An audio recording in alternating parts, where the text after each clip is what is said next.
بسم اللہ الرحمن الرحیم القرآن حیاتی. The Quran is my life, the way to connect with Allah subhanahu wa ta'ala. السلام علیکم ورحمۃ اللہ وبرکاتہ. انشاءاللہ سورہ یوسف میں آج ہم آیت نمبر 94 to 99 انشاءاللہ 98 تک دیکھتے ہیں انشاءاللہ. اور بڑی خوبصورت آیتیں ہیں. اللہ سبحانہ تعالیٰ نے بتایا کہ یہاں پر دیکھیں کہ یعقوب علیہ السلام کی آنکھوں کی بینائی کیسے واپس آئی، اور یوسف علیہ السلام کے کرتا جو تھا کیا کوئی کراماتی کرتا تھا، انشاءاللہ ہم دیکھیں گے. اسی کے ساتھ ساتھ اگر کوئی ہم سے دعا کے لیے کہے اور اگر کوئی اپنی خطا پر شرمندہ ہو، معافی مانگے، تو اس کے ساتھ کیا معاملہ کرنا چاہیے، ان تمام باتوں کا اللہ سبحانہ تعالیٰ نے خلاصہ کیا ہے. چلیں انشاءاللہ پہلے ہم اس کی تلاوت دیکھ لیتے ہیں آیت نمبر 94 سے. اعوذ باللہ من الشیطان الرجیم بسم اللہ الرحمن الرحیم. ولما فصلت العیر قال ابوہم انی لأجد ریح یوسف لولا ان تفندون. اور جب روانہ ہوا قافلہ کہاں سے؟ مصر سے، تو ان کے والد نے کہا بے شک میں محسوس کر رہا ہوں یوسف کی خوشبو کو. اور یہ کہنے کے بعد یعقوب علیہ السلام کہنے لگے اگر نہ تم مجھے یہ سمجھو کہ میں بہکی باتیں کر رہا ہوں یا میں سٹیا گیا ہوں. آیت نمبر 95. قالوا تاللہ انک لفی ضلالک القدیم. گھر والوں نے کہا اللہ کی قسم بے شک آپ تو ابھی تک پرانی غلطی پر قائم ہو. دیکھیے کیسی باتیں وہ کر رہے ہیں. آیت نمبر 96.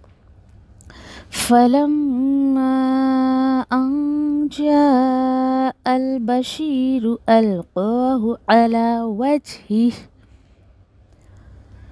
فارتد بصیرا قال الم اقل لکم انی اعلم من اللہ ما لا تعلمون. اللہ سبحانہ تعالیٰ فرماتے ہیں پھر جیسے ہی آیا کوئی خوشی کی خبر لے کر آنے والا، اس نے ڈال دیا یوسف علیہ السلام کی قمیص کو یعقوب علیہ السلام کے چہرے پر، تو ان کی آنکھوں کی روشنی لوٹ آئی. یعقوب علیہ السلام نے کہا کیا نہیں میں کہتا تھا تم سے کہ میں اللہ کی طرف سے وہ باتیں جانتا ہوں جو تم سب نہیں جانتے ہو. سبحان اللہ. آیت نمبر 97.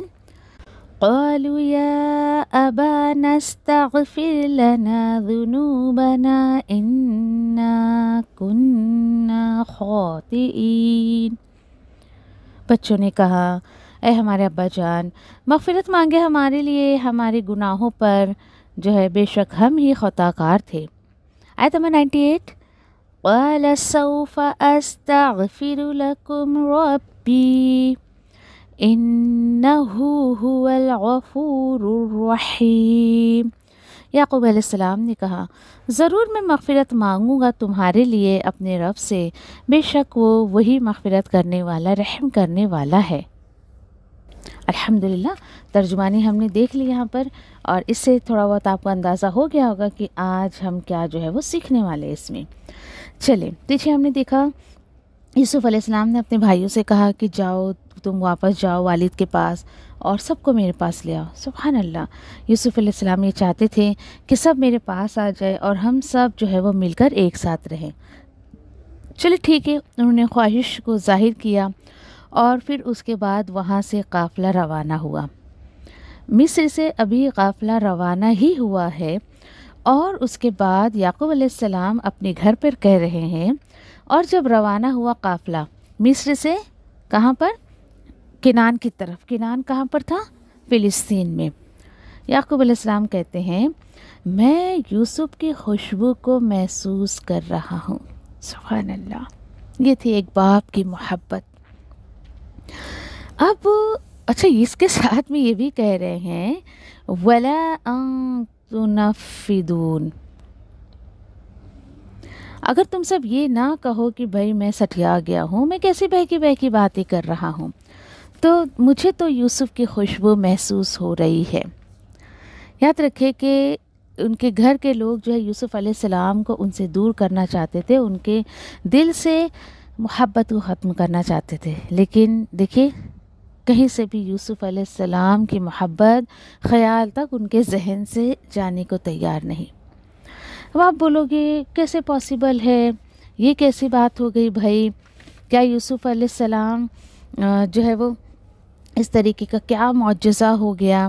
تو یاد رکھیں یوسف علیہ السلام کی طرف سے کوئی معجزہ نہیں ہوا تھا۔ ہاں لیکن یہ بھی سوال آ سکتا ہے کہ جب یہاں پر آپ دیکھیں کہ یوسف علیہ السلام کی خوشبو کو محسوس کر رہے ہیں، تو اس وقت یہ فیلنگ کہاں گئی تھی یعقوب علیہ السلام کی؟ جب انہیں کنویں میں ڈالا گیا، ٹھیک ہے، کنویں میں ڈالا گیا، وہاں سے قافلے والے لے گئے، اس وقت خوشبو نہیں آئی کوئی۔ پھر اس کے بعد وہاں سے آپ جائیں تو کیا ہوا، پھر ہوتے ہوتے وہ بازار میں پہنچے تبھی بھی کوئی خوشبو نہیں آئی، جیل میں چلے گئے تبھی بھی کوئی خوشبو نہیں آئی والد صاحب کو۔ کیوں ایسا؟ کیونکہ دیکھیں ہر چیز اللہ کے ہاتھ میں ہے، معجزات صرف اللہ ہی کے ہاتھ میں ہوتی ہے۔ اللہ سبحانہ تعالیٰ جب اپنے بندوں کو جب کوئی معجزہ رسول ہیں، انبیاء ہیں، ان کو دینا چاہے اللہ سبحانہ تعالیٰ دیتا ہے۔ انسان کے ہاتھ میں کچھ بھی نہیں ہوتا ہے۔ اور یاد رکھیں کہ یہ کوئی اس طریقے کی جو ہے کوئی کرامت وغیرہ نہیں تھی، جیسے کہ آپ نے پیچھے دیکھا نا، انہوں نے کہا میری قمیص لے کر جاؤ، اور پھر اس طریقے سے۔ کیوں؟ کیونکہ معجزے وغیرہ صرف اللہ کی طرف سے ہوتے ہیں۔ یوسف علیہ السلام وہاں سے چلے، بس اس وقت اللہ سبحانہ تعالیٰ کو یہ جو ہے یعنی کہ خوشبو انہیں فیل کروانی تھی، وہ کروائی۔ اس کے پیچھے بھی بہت ساری حکمت کی باتیں ہیں کہ گھر کے لوگوں کو اس بات کا یقین ہو جائے کہ ہم تو بھائی اپنے باپ کو نعوذ باللہ بہت بھٹک گئے ہیں، گمراہ ہو گئے ہیں، انہیں عقل نہیں ہے، ایسا ویسا کہتے تھے، جب کہ ہمارے والد صاحب ہی صحیح تھے۔ اللہ سبحانہ تعالیٰ ان کو احساس دلانا چاہتے تھے، اس لیے خیر اللہ سبحانہ تعالیٰ نے اپنے وقت پر اس کام کو جو ہے وہ انجام دیا۔ آگے دیکھتے ہیں، چلیں آیت نمبر 95 میں آپ دیکھیں، جو ہی گھر والوں نے یہ باتیں سنی تو وہ کہنے لگے آپ تو وہی پرانی غلطی پر ہیں، پرانے غم میں آپ گمراہی میں پڑے ہوئے ہیں، نعوذ باللہ۔ اب سوال اٹھتا ہے کہ یہ کون کہہ رہا تھا؟ آپ بھی تھوڑا سوچیں، آپ کے حساب سے کون کہہ رہا تھا؟ یوسف علیہ السلام کے والد جو تھے یعقوب علیہ السلام کو کون کہہ رہا تھا ایسا؟ اکثر یہاں پر لوگ غلطی کرتے ہیں، ہاں ان کے باقی بیٹے کہہ رہے تھے۔ آپ بھی شاید یہی سوچیے، جی نہیں، یہ غلط ہے، ان کے باقی بیٹے نہیں۔ کیوں؟ اس کی دلیل، بیٹے تو ابھی وہاں ملک جو ہے وہ وہاں مصر سے نکلے ہیں، وہاں سے ابھی نکل کر آ رہے ہیں، وہ گھر پر نہیں ہیں۔ تو گھر پر کون تھے؟ یہ گھر پہ ان کے آپ کہہ سکتے ہیں یعقوب علیہ السلام کے جو یعنی کہ پوتا پوتی ہوں گے یا ان کی بہویں وغیرہ ہوں گے۔ جی ہاں، یہ بہت حقیقت ہے، حقیقی بات ہے کہ جب گھر کے لوگ ہی جیسے ابھی بیٹا ہے، وہ اگر اپنے پیرنٹس کی عزت نہیں کرتا ہے تو اس کی بیوی بھی جو ہے اپنے ساس سسر کی عزت نہیں کرے گی۔ جی ہاں، دیکھی ہوئی باتیں ہیں بہت ساری ایسے، آپ نے بھی اس کو جو ہے وہ سماج میں دیکھا ہوگا اس طریقے سے۔ جب گھر کے ہی لوگ کہ ادب نہیں کرتے ہیں تو باہر کے لوگ بھی اس طریقے سے بے ادب ہو جاتے ہیں۔ اور یاد رکھیں کہ کہتے ہیں نا وہ جیسے کہ با ادب با نصیب اور بے ادب بد نصیب، اور بہت بڑی حقیقت ہے یہ۔ جو لوگ اپنے گھر کے بزرگوں کی، بڑوں کی عزت نہیں کرتے ہیں وہ واقعی بہت بد نصیب لوگ ہیں۔ یہ ایسے ہی تھے، آگے بہت ساری چیزوں سے انشاءاللہ اس کا خلاصہ ہمیں ہو جائے گا۔ اور اسی طریقے سے پھر نا پوتا پوتی ہوتے ہیں، ان کی زبانیں کھلتی ہیں، وہ دیکھتے ہیں کہ ہمارے پیرنٹس تو ہمارے دادا دادی کو کوئی بھاؤ ہی نہیں دیتے، بالکل یعنی کہ انہیں کوئی عزت ہی نہیں دیتے، تو وہ بچے بھی رسپیکٹ نہیں دیتے ہیں۔ ایک واقعہ مجھے یاد آ گیا، شیئر کروں شاید آپ کو فائدہ پہنچے۔ ایک بچہ ہوا کرتا ہے اور پھر اس کے پیرنٹس بھی ہوتے ہیں، اور اس کا دادا کافی بوڑھا ہو چکا ہوتا ہے۔ تو اب بوڑھا ہو گیا ہے تو اس کا جو بیٹا ہے یعنی اس بچے کا جو باپ ہے، ایک کمرے میں اپنے باپ کو چھوڑ کے وہیں کھانا پینا دے رہا ہے اور کوئی پرواہ نہیں، کچھ نہیں۔ اب سوچے کہ ایک انسان جب بہت بڑی عمر کو پہنچتا ہے نا، اس وقت آئی تھنک سو کہ اس کو کھانے پینے سے زیادہ اگر کسی چیز کی ضرورت ہے تو وہ ہے کیئر، وہ ہے ٹائم۔ آج آپ کے گھر میں بھی کوئی بڑے بزرگ ہوں گے نا، تو ان کو آپ پیسہ دولت ان کو مانی نہیں دیتی، کیوں؟ کیونکہ وہ اپنی لائف میں بہت دولت، پیسہ اور ساری چیزیں دیکھ کر آئے ہیں، اور دیٹ پوائنٹ ان کو یہ فیل ہوتا ہے کہ میرے پاس کوئی بیٹھے جس سے میں باتیں کروں، اپنی باتیں شیئر کروں اور وہ مجھے وقت دے۔ بوڑھے ہوتے ہیں، بزرگ ہوتے ہیں، انہیں ہماری دولت سے، کھانے پینے سے کوئی مطلب نہیں ہوتا ہے، انہیں بس ایسا لگتا ہے میرے پاس کوئی بیٹھے، کوئی مجھ سے بات کرے۔ اب وہ خیر وہ تمام چیزوں سے خیر وہ بیٹا بالکل کیئر نہیں کرتا تھا۔ ہوتے ہوتے ایک دن جو ہے وہ باپ مر گیا، اور اس کے بعد اس کے جو مطلب بیٹے نے یعنی کہ پوتے نے اس کا جو بلینکٹ تھا اس کو سنبھال کر، واش آؤٹ کر کے، تہہ کر کے اس کو الماری میں رکھنے لگا۔ تو اس کے باپ نے کہا کہ ارے کیا کر رہے ہو تم، یہ اتنا گندا سا، اور یہ کیوں تم رکھنا چاہتے ہو، مت رکھو اس کو ایسا۔ تو بولے کہ اسے کہتا ہے کہ ڈیڈی جب آپ بھی بوڑھے ہو جائیں گے نا، میں ایک کمرے میں آپ کو بھی ایسے ہی رکھوں گا بند کر کے، اور یہ بلینکٹ اس ٹائم میں آپ کو دوں گا اوڑھنے کے لیے جو آپ نے دادا کو دیا تھا۔ اللہ اکبر۔ تو یاد رکھیں، آج آپ جو کر رہے ہیں نا، بچے پریکٹیکلی زیادہ چیزوں کو عمل میں لانے کی کوشش کرتے ہیں۔ آپ انہیں کتنا بھی سکھائیں گے نا تو وہ نہیں سیکھیں گے، وہ نہیں سمجھیں گے، کیونکہ بچوں کا ایک کہ مینٹلٹی آپ کہیں یا ان کی جو ایج ہوتی ہے وہ پریکٹیکلی کسی چیز کو سیکھنے کا وقت ہوتا ہے ان کا۔ سوچیں مطلب کتنی فکر کی بات ہے۔ تو یاد رکھیں کہ آج آپ جو چھوڑ کر جائیں گے کل وہی آپ کو ملنے والا ہے۔ بی کیئرفل، اپنے بزرگوں کے ساتھ اس طریقے کا معاملہ نہ کریں۔ اور دیکھیے آپ کی ذات سے کسی کے چہرے پر اگر تھوڑی دیر کے لیے اسمائل آ جائے، وہ خوش ہو جائے، تو کیا گیا آپ کا؟ تھوڑا سا وقت ہی گیا نا، ٹھیک ہے۔ اب کیا ہوا، اس طریقے سے ان لوگوں نے باتیں کہیں تو جسٹ اوائڈ کریں، گھر کے بزرگوں کا عزت دیں انشاءاللہ۔ بہت اہم پوائنٹ ہم کو سورہ یوسف سے یہاں سے جو ہے وہ مل رہا ہے۔ اب کیا ہوا، آیت نمبر جو ہے آگے ہم دیکھتے ہیں، اینڈ دس از 96۔ فلما، پھر جب آیا خوشی کی خبر لانے والا، یعنی اب وہاں سے قافلہ نکلا ہے۔ دیکھیے یہ سفر تو بڑا ہی خوبصورت رہا نا ان لوگوں کا۔ یوسف علیہ السلام کھویا ہوا بھائی مل گیا، دین اس کے بعد یعقوب علیہ السلام کی بینائی آنے کا وقت تھا۔ آپ سوچیں نا کبھی کہ یہاں پر آپ دیکھیں کہ 4-5 سال لڑکیاں اپنے مائکے نہیں جا پاتی ہیں، ماں سے نہیں مل پاتی ہیں، ایبراڈ وغیرہ میں رہتی ہیں، اور فیل کریں کہ وہ لمحہ جب کبھی ایسا آپ کو موقع لگا ہو کہ بہت ٹائم تک آپ کسی سے جدا ہیں اور اللہ نے آپ سے ان کی ملاقات کروائی، اس وقت جو خوشی آپ محسوس کر سکتے ہیں اس کو محسوس کریں۔ اب ہوا یوں کہ وہ جو ہے ایک خوشخبری دینے والا آیا، اور اس نے یوسف علیہ السلام کی جو قمیص تھی یعقوب علیہ السلام کے چہرے پر ڈال دی۔ سبحان اللہ۔ اور ہوا کیا، وہی جو اللہ کا حکم تھا، یعقوب علیہ السلام کی بینائی لوٹ آئی۔ سبحان اللہ۔ یاد رکھیں، پھر میں آپ سے کہہ رہی ہوں، یوسف علیہ السلام کی شرٹ میں، قمیص میں کوئی جادو نہیں تھا، کوئی جادوئی قمیص نہیں تھی، بس اللہ کا حکم تھا، اس وقت تو ہونا تھا کام، تو ہوا الحمدللہ۔ وہ ان کی بینائی لوٹ آئی۔ سبحان اللہ۔ اور یہاں پر اللہ سبحانہ تعالیٰ یہ بھی مجھے اور آپ کو سمجھا رہے ہیں کہ یوسف علیہ السلام اور یعقوب علیہ السلام دونوں ایک ہی غم میں جی رہے تھے، ایک دوسرے سے دوری اختیار جو ہو گئی تھی انہیں، دونوں کے غم کو بھی اللہ نے ختم کیا۔ کیا بات ہے نا۔ اور اسی کے ساتھ ساتھ پھر اس کے بعد جو ہے یہاں پر اب آگے دیکھیں کہ یعقوب علیہ السلام نے جو بات کہی گھر والوں کے سامنے، کیا نہیں میں تم سے کہتا تھا، میں جانتا ہوں اللہ کی طرف سے وہ باتیں جو تم نہیں جانتے۔ سبحان اللہ۔ یعقوب علیہ السلام کا آپ دیکھ رہے انتظار ختم ہو رہا ہے، یعقوب علیہ السلام کو ان کے صبر کا انجام مل رہا ہے۔ بات آئی سمجھ میں؟ کیا جانتے تھے یوسف علیہ السلام جو گھر والے نہیں جانتے تھے؟